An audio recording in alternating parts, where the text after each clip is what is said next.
پرسوں یہ حدیث میں نے پڑھی ابن ماجہ میں کہ ملک الموت کہتا ہے ایتها النفس الخبیثہ کانت فی الجسد الخبیث، اے خبیث روح جو خبیث جسم میں تھی، اخرج باہر آؤ۔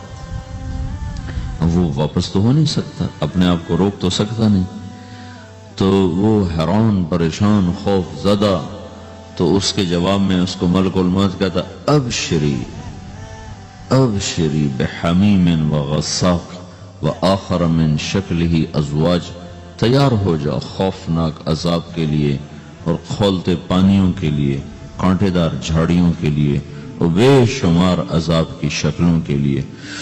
تو اس کی روح کو جب کھینچتے ہیں تو رگ رگ سے وہ کٹ کٹ کے نکلتی ہے، تو سارا وجود زیر و زبر ہوتا ہے، سکرات کا درد ساری دنیا کے دردوں پر حاوی ہے۔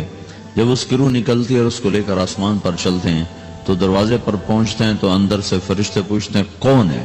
کہتے ہیں فلاں فلاں کا بیٹا ہے۔ کا نفس خبیثہ فی الجسد الخبیث، یہ تو وہی بدماش ہے جو بدماش جسم میں تھا، یہ وہ بدبخت روح ہے جو بدبخت جسم میں تھی، اس کے لیے آسمان کے دروازے نہیں کھل سکتے، اسے واپس کر دیا جائے۔ تو آسمان کے دروازے لا تفتح لهم ابواب السماء ولا يدخلون الجنة حتى يلج الجمل في سم الخياط، کہ ان کے لیے آسمان کے دروازے نہیں کھلیں گے اور ان کے لیے جنت کے دروازے نہیں کھلیں گے، پھر یہ وہاں سے نیچے گرائے جاتے ہیں جو اللہ کا قید خانہ ہے سجین۔ وما ادراک ما سجین کتاب مرقوم، وہ تمہیں خبر نہیں کہ وہ کیا خوفناک قید خانہ ہے جو اللہ تعالیٰ نے بنایا ہے، اسے وہاں دھکیل دیا جاتا ہے۔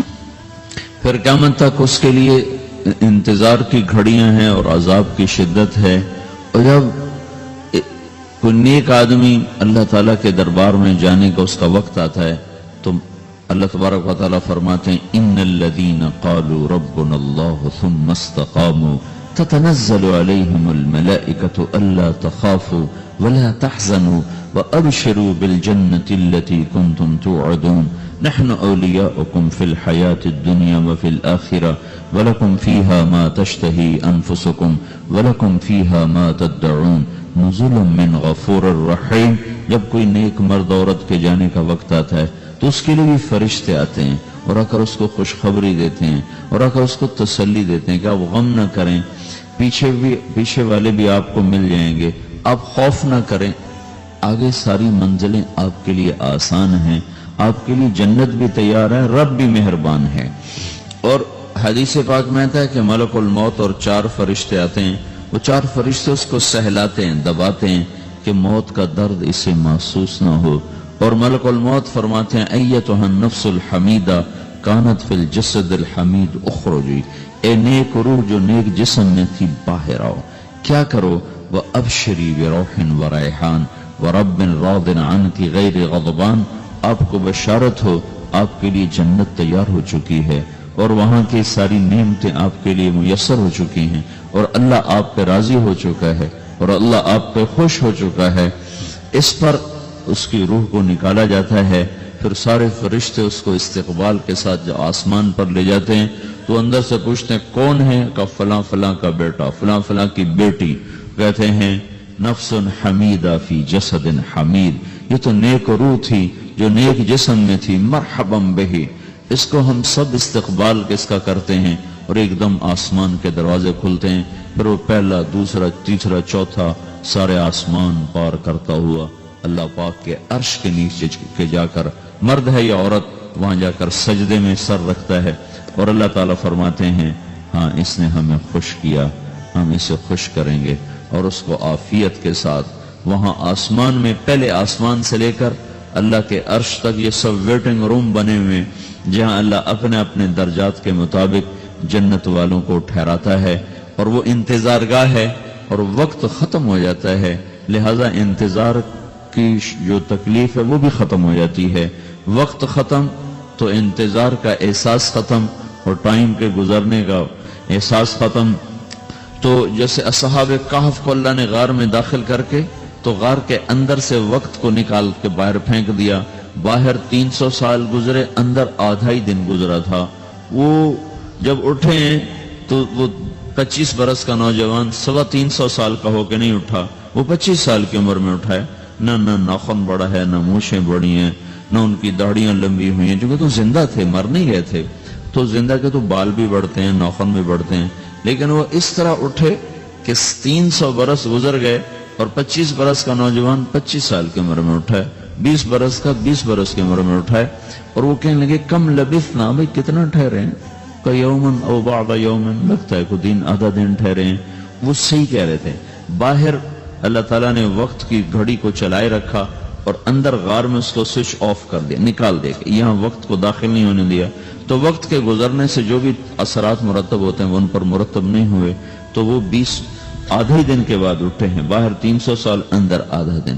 یہی کچھ اللہ تبارک و تعالیٰ برزخ میں کر دیتا ہے، وقت کو ختم کر دیتا ہے، گزرنے کا احساس نہیں ہوتا ہے۔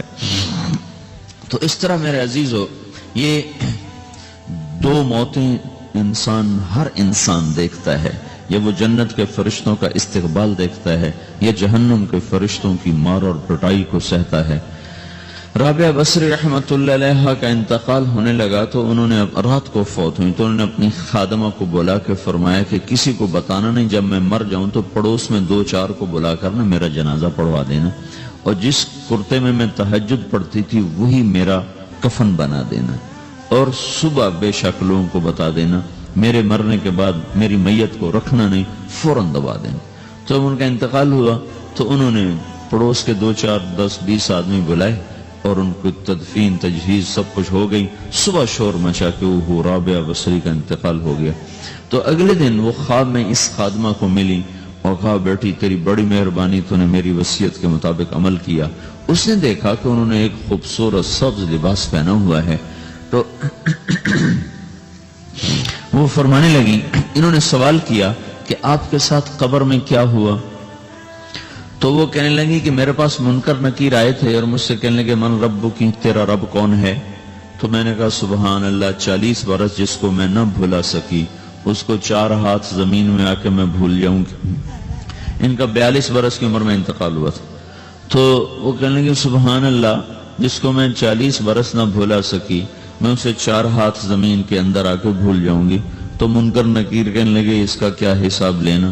پھر انہوں نے پوچھا کہ وہ آپ کا وہ کرتا کہاں گیا تہجد والا جس میں آپ کو کفن دیا تھا؟ کہا وہ اللہ نے مجھ سے لے لیا ہے اور میرے اعمال کے خزانے میں رکھ دیا ہے، قیامت کے دن میرا وہ کرتا بھی میرے ترازو میں تولا جائے گا، اور مجھے یہ لباس پہنایا ہے جو جنت کا لباس ہے۔ یہ بھی ایک موت ہے، اس طرح بھی لوگ مرتے ہیں۔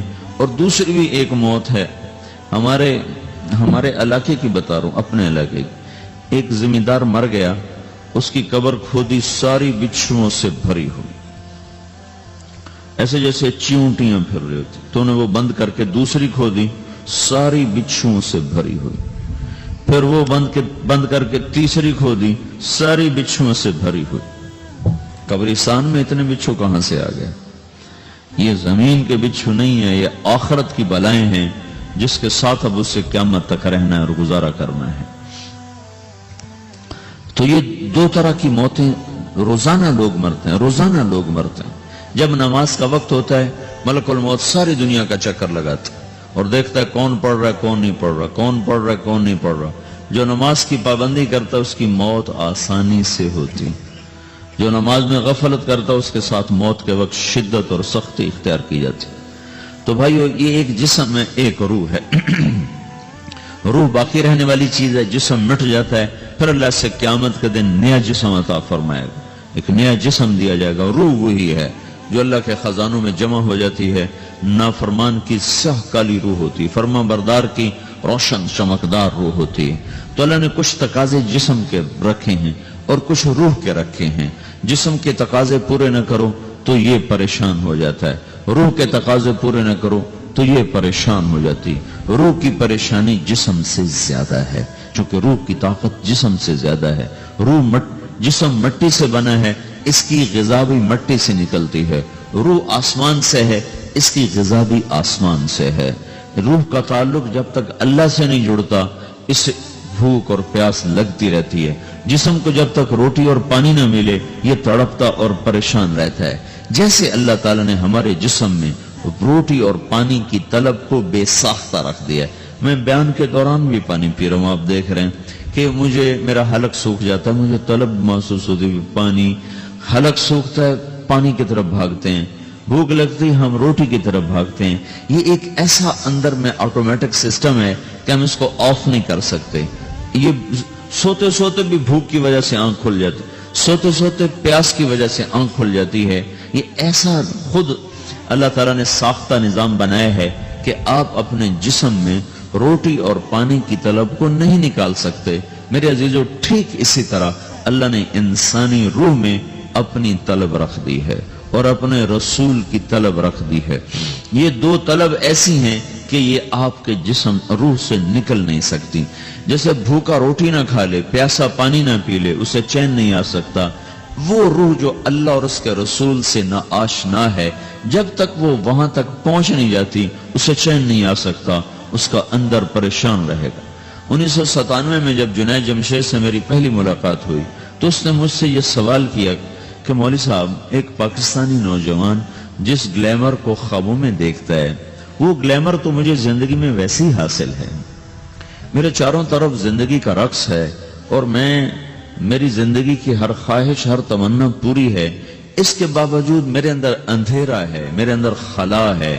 مجھے لگتا ہے میں وہ کشتی ہوں جس کا کوئی ساحل نہیں، جس کی کوئی سمت نہیں، جس کا کوئی گھاٹ نہیں۔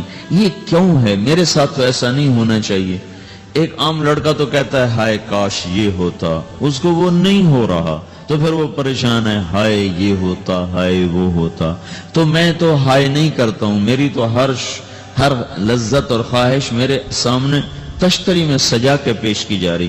میں کیوں ایسا کر رہا ہوں؟ میں ہائے ہائے کیوں کر رہا ہوں؟ میرا اندر ویران کیوں ہے؟ میرے اندر میں خلا کیوں ہے؟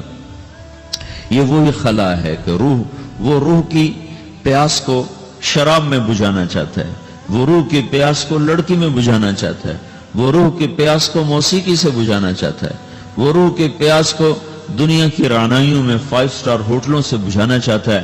روح کیا جانے روٹی کیا ہے، شراب کیا ہے، پانی کیا ہے، عورت کیا ہے، موسیقی کیا ہے، گھنگرو کیا ہے، پائل کیا ہے، چھنکار کیا ہے، روح کو ان چیزوں کی کیا خبر؟ امریکہ میں ہماری ایک جماعت تھی تو 4 لڑکے 2 لڑکیاں، 4 لڑکیاں 2 لڑکے مسلمان ہوئے۔ تو ایک لڑکے کا نام رکھا تھا ابراہیم، اور اس کو جب پڑھایا نا کلمہ، انہوں نے کہا ہائے، انہوں نے کہا ہائے، اور دونوں ہاتھ یہاں رکھے سینے پر، دل پر، کہا ہائے۔ تو ہمارے ساتھی ہیں ڈاکٹر اختر، وہ کہنے لگا کیا ہوا کیا ہوا؟ کہنے لگا جب سے ہوش سنبھالا یہ جگہ خالی تھی، یہ تیرے کلمہ پڑھانے پر بھر گئی ہے کہ میری خوشی سے ہائے نکل گئی۔ یہ جگہ خالی رہے گی، یہاں شراب نہیں پہنچ سکتی، یہاں نغمہ اور موسیقی نہیں پہنچ سکتی، یہاں تالے لگے ہوئے ہیں، یہاں تک کوئی آواز نہیں جا سکتی۔ دل کے تاروں پر ایک ہی نغمہ چڑھ سکتا ہے اور وہ اللہ کی یاد کا ہے اور اللہ کی محبت کا ہے اور اللہ کے رسول کی محبت کا ہے۔ باقی کوئی مزراب ایسا نہیں جو ان تاروں کو چھیڑ سکے، باقی کوئی چیز آواز ایسی نہیں جو دل کی دنیا پر جا کر دستک دے سکے۔ یہاں بند دروازے ہیں، یہاں صرف اللہ پہنچے گا، اللہ کے رسول کا تعلق پہنچے گا، باقی کوئی چیز یہاں نہیں جا سکتی۔